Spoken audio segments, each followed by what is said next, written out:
Welcome. Happy New Year to 2023 and Pipeline Things. Welcome back. You're going to see more of Christopher and I this year as we're bringing the show back to you on our standard every other week.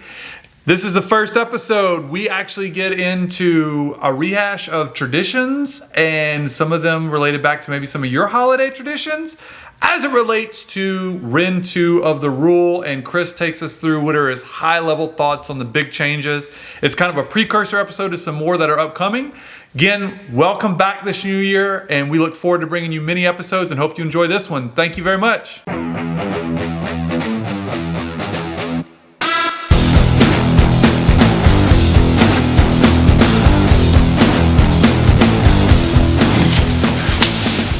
All right, hello and welcome to today's edition of Pipeline Things. I'm your host, Rhett Dotson, and my co-host, Christopher De Leon. We're here today where we talk about all things relevant to the pipeline industry, things that you might find interesting, things that a pipeliner in the ditch might find interesting, things that an integrity engineer might find interesting, and the show where hopefully, maybe, I don't know if we ever really were able to hit on moms understanding what we actually do. It was a noble attempt. It was a noble goal.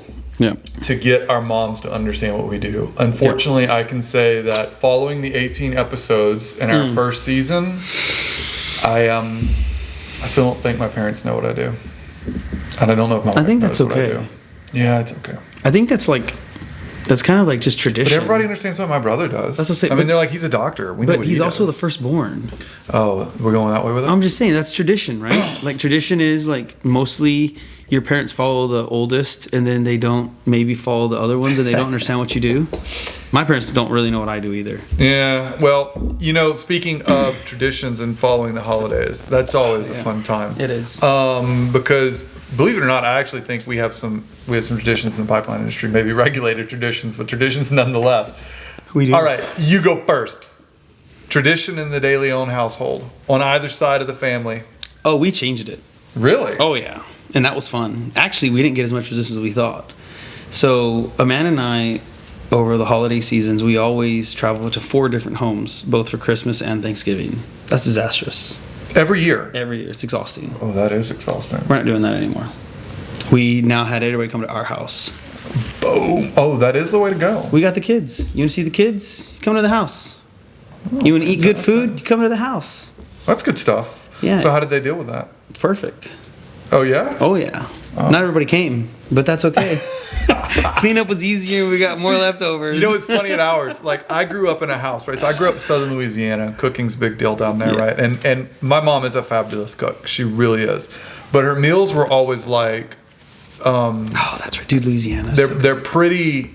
Mom's Thanksgiving meal was a good spread. That's what I'll say. Very rich. Really good food. So much so that I mapped out the whole thing about 12 years ago, like down to the T of how to recook it. But it takes a lot of time. You don't have your own swag. I did. Well, see, the last couple of years with just, you know, kids and everything being busy, and I started going camping the week before thing. I was like, I don't want to cook this. Mom doesn't want to cook it. Let's pick up food from somewhere. So we've done Creekwood Grill around the corner. This year we're doing Stone Cold Meats. And it's like a taboo topic in my family. Like, it gets my sister kind of upset. But I was like, you know what? I was like, so this year my wife's like, it's great. Oh, man. Family This sounds matters. lazy, bro. This sounds lazy. Dude, when This you sounds get in lazy. from That's what I'm camping on saying. Wednesday, the last thing I want You're to do is losing have out to on cook. family memories. No, we're not. Because are. the most important thing about Thanksgiving is just getting the family together. I could care less if we eat Popeye's chicken. Getting the family together is what's most That is important. Louisiana chicken, isn't it? It is Louisiana chicken, right? And so, but no, seriously. So this year, my wife's like, "What are you doing?" And I was like, "I'm just gonna order it." So I just ordered it, and I was like, "By the way, guys, I ordered the whole spread And no from one Stone comes, right? Cold Because Meats. no one wants to eat takeout. If you want to cook your own, you can. This is Stone Cold Meats, man. This is like a butcher. I'm gonna take you there after this episode. Okay.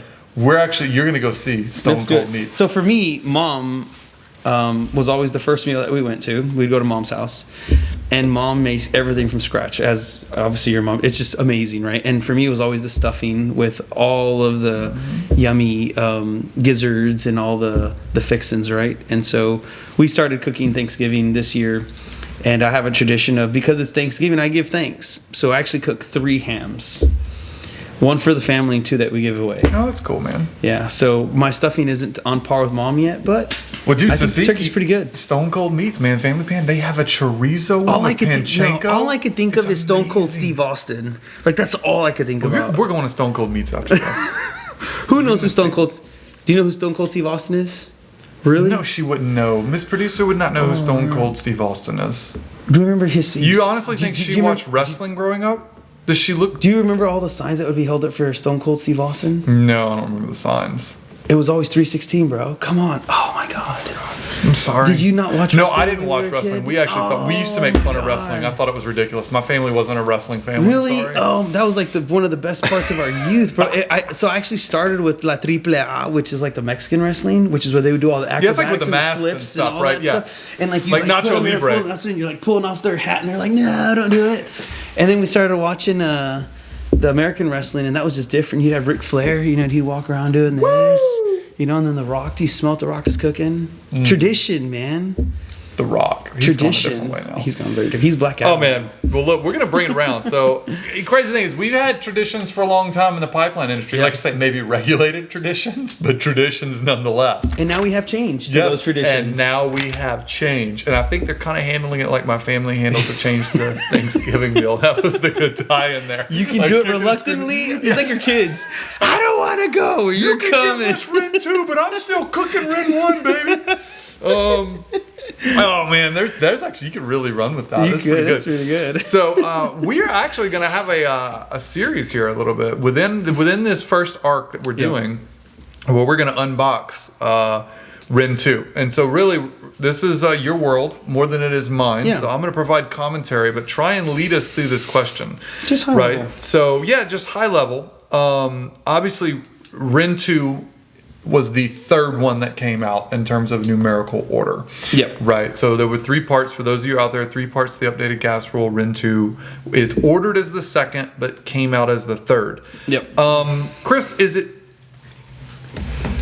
fair to say that RIN 2 might have the most striking changes? Or is it just because we've adopted the 607 and material properties verification and TVC records already? I would say... Or would you say that this is more sweeping than the 607 stuff? Yeah. I'll have to use my own words here. And I would say, I think that RIN 1, which was MAOP reconfirmation, material properties verification, Those were the as big like the heavy hitters. highlights. Yeah. I think those were more impactful as like programmatic changes. And I think that RIN 2 focuses more on augmenting processes you already have. And it provides clarity on things that you're always kind of uncertain to. So, for example, one of the topics is repair criteria. You kind of already have a process for that, so this just kind of expands it a little bit. So yeah, again, and what I want to do is float high level on this, and then we'll start hitting on dropping some of the bombs or the big topics that exist in RIN 2.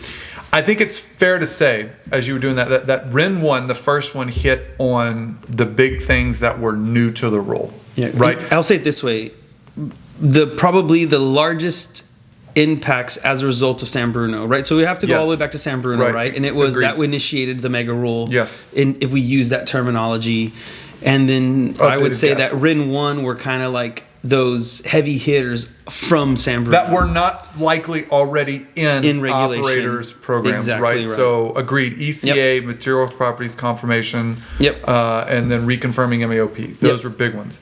I do think it's fair to say that this one is taking existing things that you're already doing, like repair criteria, and you're right, it is expounding, and I think some cases being more explicit in what PHMSA wanted. So one of the ways we've heard this said is PHMSA feels like they always intended for operators to do what's in RIN 2, but they didn't prescribe it, so operators weren't doing it. So now they're prescribing it. And that goes, I mean, that's a big part that I like, and I won't jump into it too quickly, but I mean, if you were, depending on which version of the RIN 2 document you read, one of the things that I like about it is it is a lot of pages. It's north of 200 pages. I have to print it out one another. Yeah, 62 just in the end. And you would say it's probably not a fun read, but it's very insightful. And what happens with it, if I was to give you an executive summary, is you had the notice of proposed rulemaking. They already kind of had the things that they were considering putting in the final rule.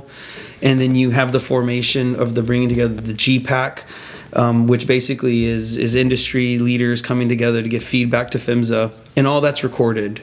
And then there's comments issued by the public on that proposed rule. And then PHMSA takes that, both the comments from the general public and from GPAC, and they then potentially make revisions to the proposed language. And so you kind of get to see that sequence of events, right? Like they'll highlight a clause that they wanted to make changes to, then you'll say the GPAC's comments, and then you'll see industry comments, and then PHMSA will say, and now here's the position we take. And I think that's pretty neat, and that's why it's kind of worth reading the final rule and its extended version, because it kind of gives you the background for how they ended up coming to the decision. It's funny sometimes they're like, yeah, we just reject these comments. That's what's where I get a kick. They're like, we appreciate it, but no, this is our stance. And I kind of laugh. There's a bit of that in there where they listen, and then there's a bit of that too where they're like, no, we're PHMSA, we're mom, and this is what we're cooking. And if you don't like what we're cooking, you can go make your own. You don't like gizzards in the stuffing? Actually, they're more like, if you don't like what we're cooking, you're not welcome at Thanksgiving. That's kind of more like what it's like. So, or we'll send dad because they have inspections. So, and you will cook our stuffing. So you identified 8 different areas, right, that the amendment in this rule clarifies that we're going to take. And high level, they were, clarifying certain integrity management provisions, codifying management of change process, updating and bolstering gas transmission pipeline corrosion control requirements, requiring operators to inspect pipelines following extreme weather events. That's an interesting one. Strengthening integrity management assessment requirements. Adjusting repair criteria for our HCAs. Creating new repair criteria for non-HCAs. And revising or creating specific definitions related to the above amendments, right? So we're gonna try and hit each one of these high level, though. At a high level. We're not, and again, there's gonna be follow-up episodes. So this is a good point for me to recommend. If you catch us on this episode, please leave a comment either on LinkedIn or direct message Christopher or I. If you got a question out of this episode you want addressed in one of the follow-up ones, it'd be a great idea to do that. So that way we can cater this to you guys. Like we have our ideas on where we think there's emphasis, but obviously if you guys have questions where we can elaborate, then obviously we'll do it. Let's start with the IM clarifications, right? And I know that you said a big one was related to data integration being included, right? So this is... instead of big one, I would say I think there was parts of that discussion that I thought was pretty relevant just to share. Not so much as a specific requirement, but kind of back to tradition. And I think that was an important one. So what do you mean? Elaborate on that. Yep. So under IM clarifications, they touch on at least 4 topics, right? So threat identification and data integration, risk assessment, threat assessments for plastic pipe, and P&M measures. And of those, the one that I wanted to highlight a bit was threat identification, data collection, and data integration. And so basically you would say, traditionally, I think we do a good job of identifying the threats, going back to that list of 21 or whatever it is, from 31.8. I think we do a good job, is what you could see it traditionally an operator would say. We've been doing this since the early 2000s. So how does this change it? What is this doing? We've inspected a couple of times. We understand our pipeline. So what's there a change for? And I think one of the things that I found interesting when I read it was that PHMSA reiterated the importance of your integrity program evolving. And so what they basically said was the expectation was at first was you had a framework that kind of set your initial processes. But their expectation is that your program is continuously evolving. And so it seems like they're wanting for you to be able to demonstrate how your program is changing based on the information, the data collection, and the data integration that you're using. And so an example of that would be they would say they're very explicit. They say, hey, for as a minimum requirement, you need to satisfy Appendix A of B31.8S. Right. And you would say, but I think I do that. And you would say, so the organic question that from someone like you, as pragmatic as you are, is you would say, well, I think I'm doing that. I'm looking through it, Chris. There's a lot. It's a lot more prescriptive than just 31.8S, right? They give explicit list of things that they want integrated from a data perspective. That's definitely more, I'd say, exhaustive. Like if we were just saying, looking at the threats and data integration from 31.8S, there's more in here now than there was before. Again, it's worth a read. And so some of the highlights of all of that I would probably bring forward is, because as a listener, you're probably saying, hey, we look at this all the time. So I wanted to try to find something to maybe make you think a little bit. And what they say is it's one, how are you demonstrating that your program is evolving? And I think the second thing that I thought was really interesting, and GPAC commented on this, was it's how are you accounting for SME input? Into the data integration phase? Because think about it, when you're going to run risk, you have to have data. And one of those inputs is, for example, you have a facility and you're not able to run an inspection. So what do? You call your corrosion tech and you get SME input. So I look, Chris, my own opinion here is, again, that I feel like PHMSA is trying to push operators to integrate more and better data into their risk model. Yeah. I think if you looked at the minimum requirements for data integration, an operator could say, we integrate soil information and CP, and that's our data integration. Yeah. And I think PHMSA is saying, I want more. I want to understand how this feeds into your risk model. Yeah. And they're pushing for it, right? Because what they're trying to say is, when we said we wanted a risk model, we wanted you to really have a robust risk model. Now we want you to show us that you have one and you have the data to feed it. What I would say is that, our industry is, Let me ask you a question. It's shaped different, right? I'm asking the question. Go ahead, bud. Sorry. See, remember that violent disagreement thing that I talked about? We got to decide who's Batman and Robin. So my question to you, so what we've seen, again, I'm following the tone of the rule change. Yep. Originally given as a high level, now giving more prescriptive. Yeah. Is there a step forward that you see PHMSA could take in another 7 years where they could say, look, we wanted y'all to do this with data integration, you didn't do it, and they could really get even more prescriptive on this threat identification data stuff than they did now? Because they added a lot. Yeah. It's hard to say what to do in 7 years because I think they really leverage the results of the inspections, i.e. their audits. Right. And I would say in the discussion, so if one they of the did, things then they must not have felt people were doing this basically adequately. And so one of the things that they really highlighted was SME bias and how you're documenting that. And they highlight two very specific components.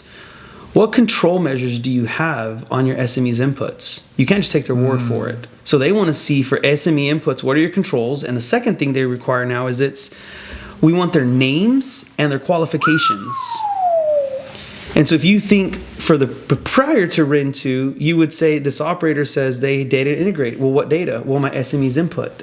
They're now saying, well, what qualifies as an SME? Who are they? And what kind of control measures do you have? So I would say in 7 years or 10 years or 15 years, they would probably see how functional this is. SME qualification. Can I get a plaque? PHMSA approved SME. That would be a trip. All right. Some of the lesser ones. You mentioned management of change, high level. What's going on there? And this is sections 192.13 and 192.911. Yeah, I think what I would highlight for our readers or our listeners here and watchers is, I think it's 192 section 909, and I don't remember the title of it, but it basically says if there are significant changes that are impactful to your plan and your program, you need to notify PHMSA. And so that's just what I would give you as a takeaway. You have RIN 1, you have RIN 2 for your traditional, IM programs. If any of these changes are fundamentally changing the way you do things, for example, maybe the use of an SME as an example, right? You need to let PHMSA know. Gotcha. And I think that's something to think about. Okay. I want to hit one more before we probably take a break. Sure. So what's up with the corrosion control? So in section 935, obviously there's a whole bunch, but you mentioned some stuff related to P&M measures on corrosion control. What's hitting you different there? Yeah, so again, I like the way you said that. Like, what's different there? What I would say is, I followed the GPAC meetings and all the commentary pretty closely, and I think something that I observed from this, different than kind of maybe the converse of what you said earlier, where sometimes PHMSA is just like, no, I disagree with you, this is what we're going to do. I think this is a good example where PHMSA really took to industry's comments, and they had proposed putting additional corrosion control P&M measures in subpart O. And for you guys, again, subpart O is specific to integrity management for HCAs. And what industry came back with was we actually think that subpart I, which is for corrosion control, it has enough there, and you should stay within the confines of subpart I. And basically, we see PHMSA agreeing and saying, you know what, we're not going to put additional P&M measures specific for corrosion control in subpart O. We're going to go on ahead and leave it in where it is. So if you were expecting to see changes in 935, related corrosion control P&M measures, you're not going to find it. They left it within the confines of subpart I, which I think was neat, right? That was a good example of industry saying, hey, PHMSA, let's talk about this. And PHMSA's like, you know what? You got a point. Yeah, that's good. You can bring, you know what? We'll let the Panchenko breadcrumb dressing come to Thanksgiving this year. I like that. All right. Hey, we are going to take a break as we continue our flyby on RIN 2, where we're going to hit a few more topics, and we'll be right back with us. Thank you.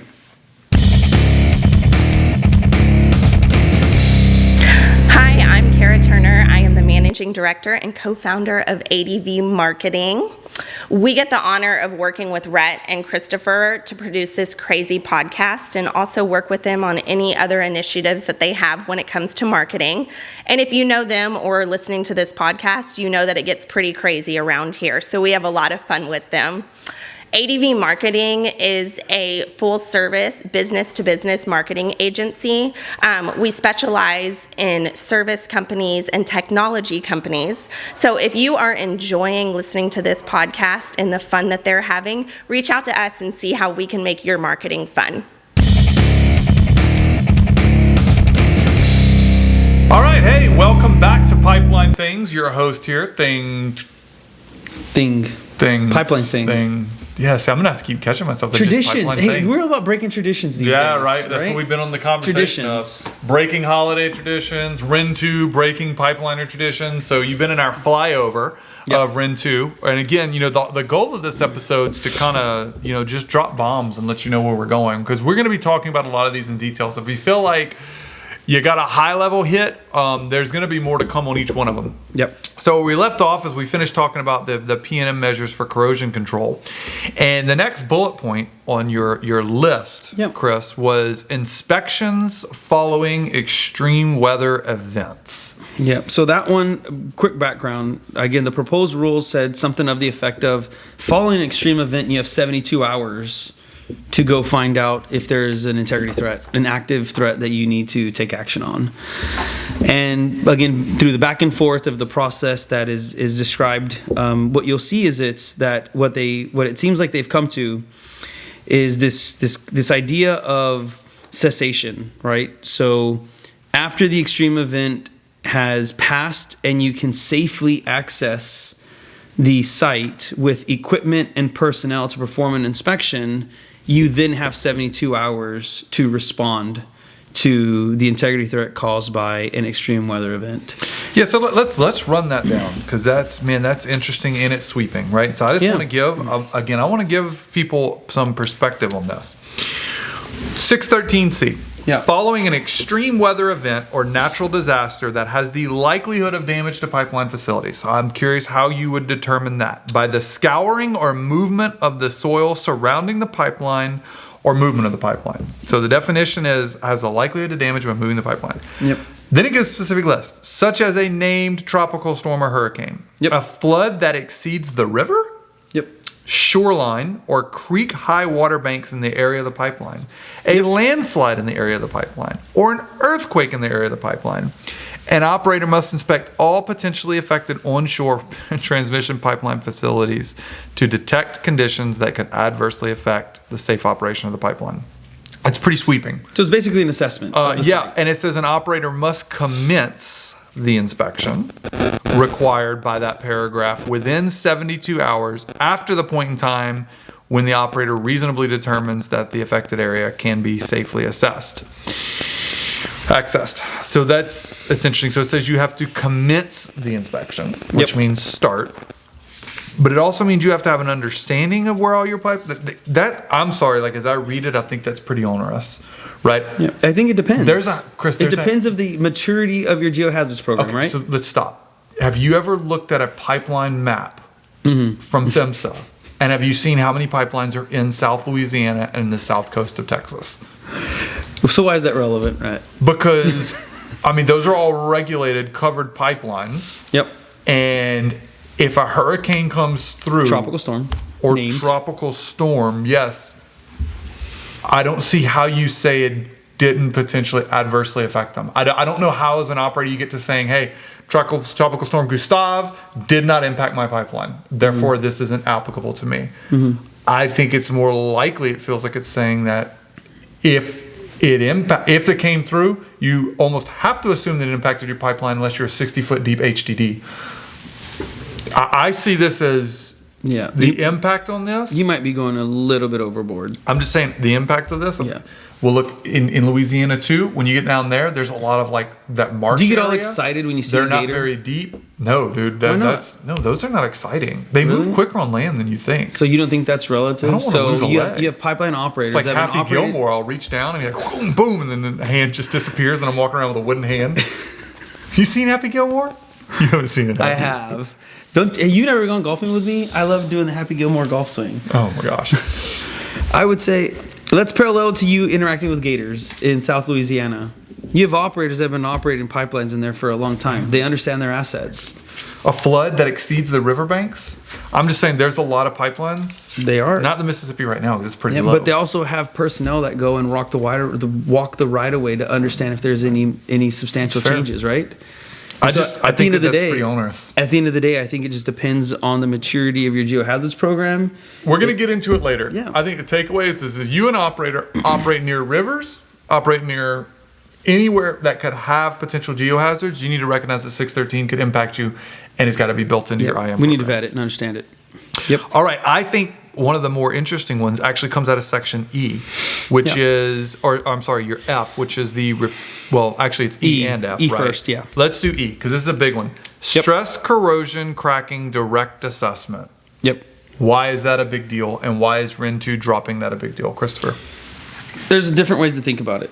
So this is where the consultant has an opinion, right? So I think my general position is that you have to be very careful about the decisions you make based on your threat susceptibility models that you have, especially if they're SME based. You normally want them to be data based because we've seen time and time again how EMAT tools for gas lines have proven threat susceptibility models wrong in that you're not susceptible or you haven't found it. Now, I think we need to separate there a bit that you may have some that you can buff out or sand out within, say, 10, 15% of your pipe wall, and that means they're just not critical.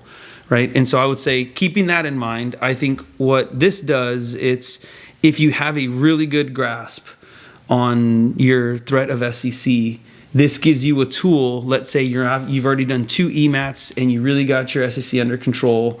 This could be a good tool for you to alternate with ILI to serve as an integrity assessment. But let me challenge. So that's one approach. We're not saying that is the approach. We're saying that's an approach. Prior to this change in 923C and 929, was SCCDA permitted as an assessment method for stress corrosion cracking? I would have to say the answer is yes, but what I think also is it's what we see here specifically is that it incorporates by reference SP0204. Okay. Right, and so I think that's really where we have the biggest change in that the NACE document, which is a standard, right? So it's not an RP; it's a standard that's being incorporated by reference. Do you think the changes here will lead to increased competition between DA and EMAT? I don't know if competition is the word I would use. I think what I would say is that you don't tell me operators are going to look and say, should I do DA or should I do EMAT? I've never done either one. I don't think that's competition. I think that is them assessing how much data they have and which of those 2 tools best fits their program and their level of the threat. Okay. Right? So let's be clear about this. Let's say you have a pipeline that's right at 30 years old and you haven't found it yet. Yeah. You might want to go do some SCCDA and not take the investment and the journey of what an EMAT will be. Right? So that's one example of how it's not that it's competing, but rather it's what's the right tool for me right now. Gotcha. That is how you should look at it. I do agree. Yeah. So section F is changes to repair criteria. I think this is a big one. Yeah. And I think most operators are aware of this, which is historically, we've only had repair criteria for covered segments. Yep. Right. And we were also in a little bit of suspense, right? Right, so because they introduced MCAs and it kind of threw some stuff out there. And then how do you respond to the data? Well, now we got RIN 2. Yeah. And RIN 2 kind of opens the door. So now we have repair criteria in covered and non-covered segments or non-HCAs and MCAs. Yeah, through 192.714 specifically. I mean, what's the big takeaway? What's the impact? Why do operators need to be reading 192.714? Yeah. So one of the highlights that I'll bring is the idea of the crack component to it, right? Because I do think, again, if we were to segue from RIN 1 and MAOP reconfirmations, I would say prior to this, ILI wasn't named as an assessment for cracking threats, and now we do have EMAT as an option for assessing for cracks. So I think that's a big change that we've all generally adopted and agree with.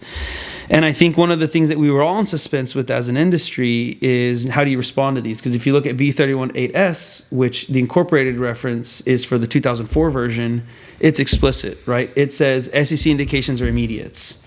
Right, so basically, yeah, but 318S in 2004 doesn't even address ILI technology. It doesn't even appear in there. I mean, I know because I'm on the 318 committee right now, and we're integrating and changing what I consider to be outdated language, and we're looking at the 2022 version. But the takeaway here is that the incorporated version is the 2004 version. Yeah. And so the 2004 version is explicit in that crack calls are immediates. And so again, one of the things that this brings to light is how you're going to respond to crack calls, and I think that's pretty neat. But what about there's other stuff? I mean, it was extended everything. There's dent requirements now. Corrosion. There's corrosion requirements in non-HCA's, and I think this goes back to, I think what I understand. And correct me if I'm wrong. No, go ahead. PHMSA's response has always been, look, we gave you the requirements for covered segments. We intended that you would take your IM programs and extend them to non-covered segments. Yeah. And what it feels like PHMSA is doing now is saying, since that wasn't broadly done, we will now require you to do it. Well, it's also just augmenting on lessons learned, right? I mean, there have been failures, significant failures in recent past where people, or the consequence of the failure has been detrimental to people. Yes. Right? And so your philosophy, integrity management also has to evolve. That goes back to our first comment, right? As integrity management was intended to be a framework that starts at HCA's, but as an industry, we have learnings and your institutional knowledge grows, you're supposed to evolve your program. And when you see certain threats that are expanding its reach and you have a program that could address them, I think that's kind of what this is pushing, right? Yeah, it would be so cool. I was just thinking if we could do an episode that was actually live where you could have people like call-in questions like they used to do on talk shows. But since we film these in advance, it'd be hard to do. Could you imagine just taking telephone calls? But you know what we could do is we could have someone come on the show and ask us questions, and we just answer. I feel like that person has to meet minimum requirements. Can you show us your requirements as an SME to ask us questions live? You have to name them and name their qualifications. Can I hear? But what are the controls going to be? I need to know if your voice is the right quality for the podcast. Let me hear you sing. It has something. to compliment us. Yes, exactly. I think the first question you have to ask them is what would be their karaoke song? Because mine would be, again, Tay Tay Bad Blood featuring Kendrick Lamar. It took you like 5 minutes to answer that question going back. Because I wouldn't do karaoke, you know? Who doesn't? You know, so I gotta be honest, I think there's a video of me out there singing Don't Stop Believing with Jeff Harris. And I think it was at a Rosen appreciation event on a boat in the old Margaritaville hotel that's in, oh my God. If you have video of Jeff that, Harris, if you have that video, please share. I don't think Jeff has it. I think that there's somebody else within Rosen. I don't even know if Jeff Harris watches the show. So someone needs to let Jeff Harris know that we're asking something. That he has been called out. Yes. There is definitely a video of us. And I don't know if you'll be the person that gets to ask us the questions. Oh, man. Wow. Hey, so hopefully, again, you get a flavor for where we're going to go. There's going to be a couple of different, more in-depth shows tackling each one of these. If you have some opinions, maybe you'd like to appear on the show, hey, here's your chance. You can ask us questions. Or alternatively, you're also going to see us interviewing a lot of guests. So I'd like to say welcome to the 2023 ARC for Pipeline Things. Thank you for joining us, and stick around. It's going to be a great new year. Just want to say Happy New Year and welcome back. Thank you. I am your host, Rhett Dotson, and my co-host is Christopher De Leon, and we'll see you again next time.